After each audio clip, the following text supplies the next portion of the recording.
आता ती त्याचा बाप पिसळलेला होता. एवढं उताटून गेलं ना, यांना फुकाट मिळालं ना सगळं. हे जर उसखंडीला लावले असते, गावंड्याच्या हाताखाली लावले असते, सायपणी खांदायला लावले असते ना, यांनी वळवळच केली नसती. यांना वळवळ का सुचली? सगळं फुकट. घर राहतंय, ये राहते, मोटार आहे, बापानं बारे सुद्धा क्लिअर काढून ठेवलेत. व्हायला निघले कोणत्या तुकड्यात कोणचं पाणी जाईल. म्हातारा म्हणजे बिगर डोक्याचा इंजिनियर येतो.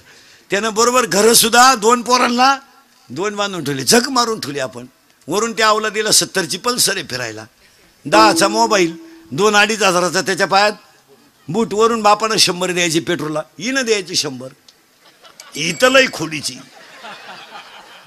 हिनं उलट्या पोराला म्हणायचं अजून 100 राहू दे, त्याचं ऐकू नको, त्याचं ऐकू नको. तो पहिल्यापासून तसाच आहे तो.